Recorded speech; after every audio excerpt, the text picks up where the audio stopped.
Yan, unahin nating lutuin yung ating panggisa, yung ating pork.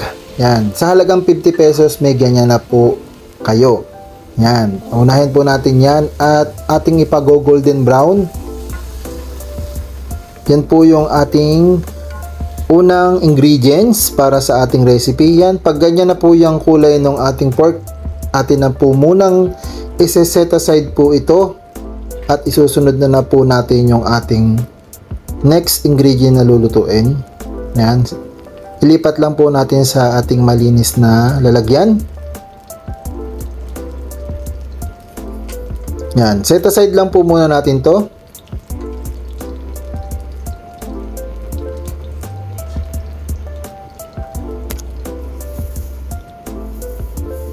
Ayan, yan po yung ating na fried na pork. Next, lagay na natin yung ating bawang.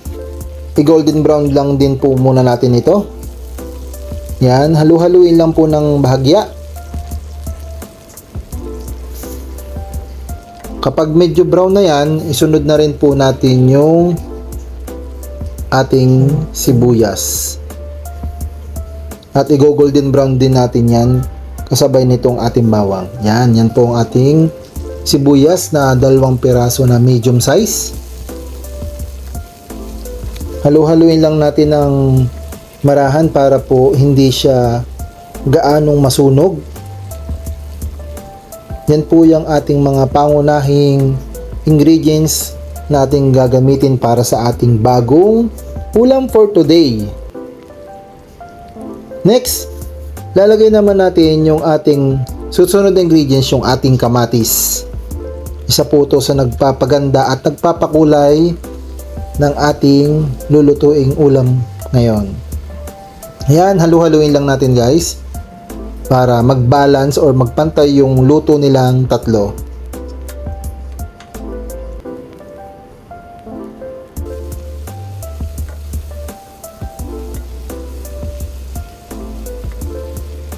Yan, kapag ganyan na po, pwede na po nating isunod yung ating susunod na ingredients. Ilagay na rin po natin yung ating nabiling hipon. Yan. Sa halagang 100 pesos naman po ito, yung hipon na itong nabili ko. Bali, lampas po siya ng 10 pieces. Yan. Halu-haluin lang natin hanggang sa mamula or mag-red yung ating hipon. Yan. Dahil napakasarap po ng ating bagong ulam. Napakadali lang po nitong lutuin at napakadaling sundan. Guys, salamat nga po pala sa mga nanood ng aking video. Sa mga hindi nag-skip ng ads, thank you very much po. Salamat po. Yan, isunod na rin natin yung ating na-fried kanina na pork. Isama na rin natin dyan sa ating mga naunang ingredients. Igisin na rin natin para mag-combine ang lasa at sarap at aroma nitong ating mga naunang ingredients. Dahil ang ating recipe for today is ginisang ampalaya. Level up to guys kasi may kasamang hipon and pork. Yan, napakasarap po nito. Ito po yung kauna-unahan kong natutunang lutuin. Yan, ilagay na po natin yung ating fresh na ampalaya. Na nabili ko naman po ito 3 piraso sa halagang 50 pesos lang guys. Halu-haluin lang po natin ang marahan. Sabi nila ang technique daw dito para hindi daw po pumait is 3 halo lang. Pero sa akin wala na po kung ganun-ganun. Basta napipil ko pagluto na at okay na. Tsaka hindi po ako mapait magluto ng ampalaya.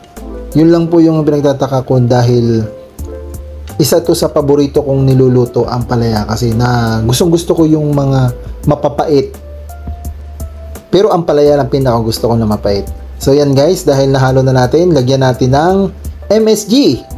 Yan, MSG is magic sarap. Then yung ating paminta, pangpalasa, lagay na rin natin. Sunod, lagyan na rin natin ng asin. Rock salt po yung aking gamit. Mga 1 kutsara po yung nalagay natin. O kalahating kutsara po pala yung nilagay ko na asin. Yan, halu-haluin lang natin para yung ating nilagay na mga pangpasarap is sumama ng maayos dito sa ating mga naunang ingredients dahil ang ating recipe for today ay promise guys, napakasarap po nito at napakadali pong lutuin. Sana po sa mga beginner ay nasusundan nyo tong aking simpleng lutuin na pangbahay for family. Mega shoutout nga po pala sa ating mga masusugid na subscriber at sa ating OFW. Yan. Then, lagyan natin ng konting tubig. Ako po nilalagyan ko po siya ng konting tubig. Bukod po sa nagkakatas na po yung ating ampalaya at saka yung ibang ingredients, ako nilalagyan ko ng konting tubig para magkaroon pa rin po siya ng sauce. Ika nga ay konting sabaw. Yan. Halu-haluin lang po natin guys. Then, i-cover lang po natin para maluto po siya. Mga 3 minutes po natin siyang bago natin balikan. Yan, kung napapansin nyo, medyo malambot na ang itsura nitong ating ampalaya, pero hindi, ating halu-haluin lang yan para hindi siya dumikit dun sa pinakailalim ng ating lutuan. Yan guys, ang bango po niya. Ito yung isa sa natutunan ko na ang daming nagkagusto nung nagluto ako nito, kasi gusto ko po kasi maraming itlog. So, yung bandang huli yung ating lalagay, yung pinakahuli nating ingredients, yung itlog. Yan, ayusin lang natin para maganda yung kanya at magpantay yung luto niya. Then, i-cover lang ulit natin. Balikan natin yan mamaya-maya na konti, mga 2 minuto. Next, ilalagay na natin yung itlog. Yan, so maglalagay tayo ng 3 itlog.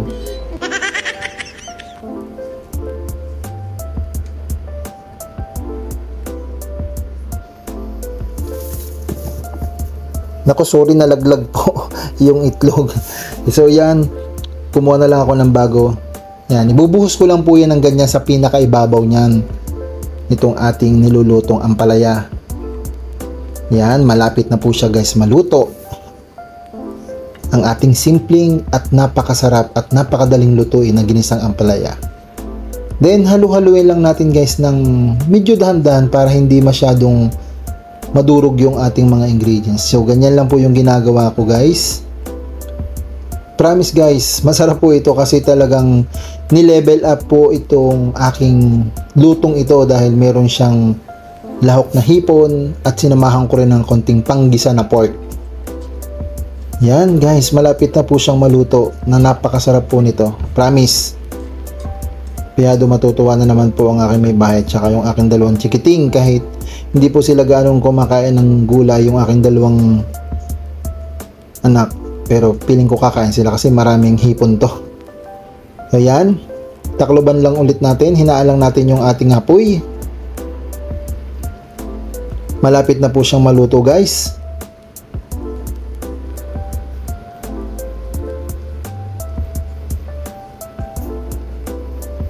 Yan, kung napapansin nyo guys, luto na po siya, pwede na po siyang iserve.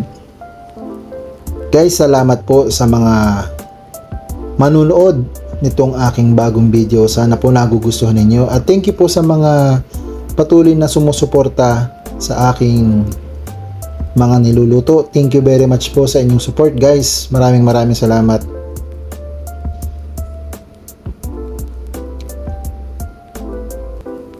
Ayan guys, ready na po, ready to serve na po itong ating ulam for today, ang ginisang ampalaya with hipon and pork.